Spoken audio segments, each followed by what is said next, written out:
Welcome back. Thank you so much for being with us. My next guest is just a treasure on Delmarva. Mitzi Perdue. She's just published a memoir, Tough Man, Tender Chicken. It tells the business and life lessons of her husband, her late husband, Frank Perdue, as told by employees, those who worked with him. Good morning. Welcome. Oh, what a pleasure to be here. A pleasure to have you. We've been talking. Tell me, what was the inspiration for this book, and is it something that you and your late husband talked about, or would he be surprised that this is even happening? I think he'd be astonished, because something that people might not know about Frank, but he was actually basically a shy person and a modest person.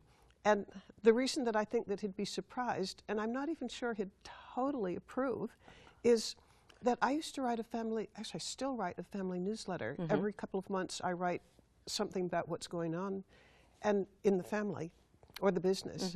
And during his life, I would always check with him, you know, before sending out the newsletter to the family members and friends. I'd always check it with him. And invariably, this man would simply cross out everything that sounded flattering to him. Okay. I mean, he was not a big ego person. He didn't want things that were really flattering about him sent out to the family. Which may sound surprising, only in that he was such a huge success. The family, the name, the legacy. How was it for you?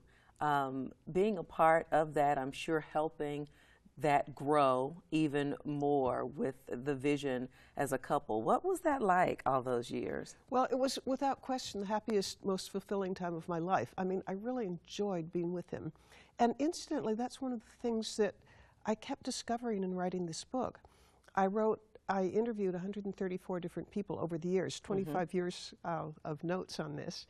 And so many people who worked with him, or even people who met him casually, like a taxi driver or a waiter at a restaurant, just remembered him with pleasure, that he made them feel important. He would pay total attention to them. He was just a real pleasure to be near. Well, they do say that people will often forget what you said and sometimes even what you do, but they never forget how you make them feel. So that speaks monumentally of who he was. Tell me a little bit about the book.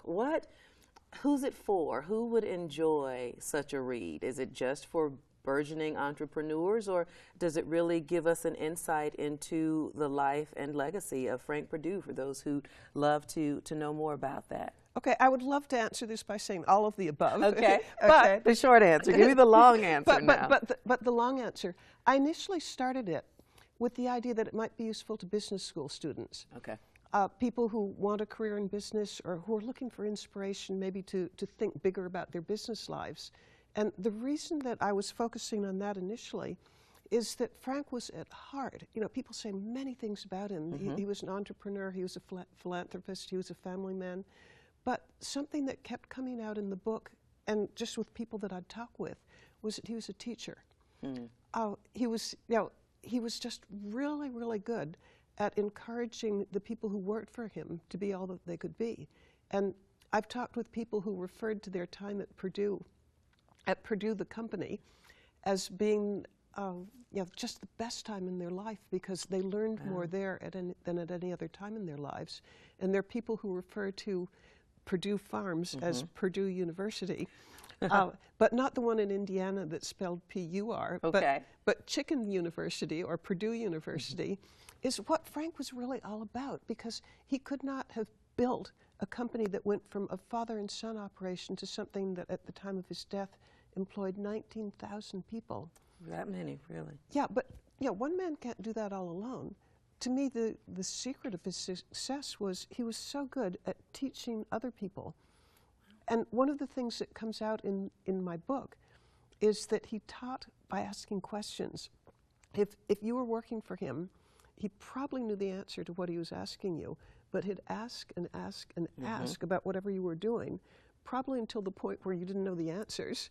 And then you, as somebody who was learning and growing and developing in your career, would realize, gee, I better learn the answers to those questions.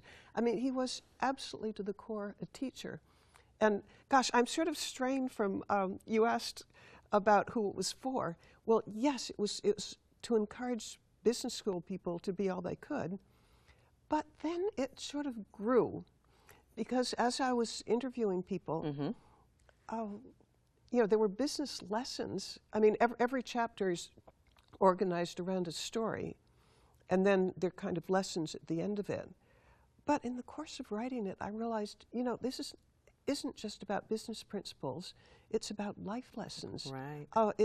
I mean, I think that it would be useful, I hope, I'm told, that it would be useful to anybody to how to be all that you can be.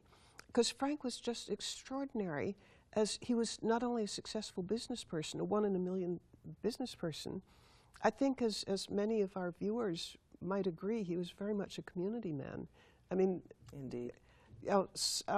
Purdue University, Arthur W. Purdue Stadium, support for United Way. He's very much a community person, and then on top of that, he was a family man.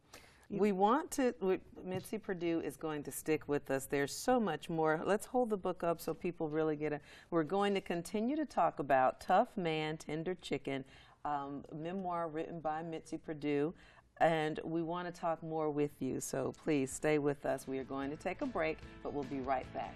Don't go away.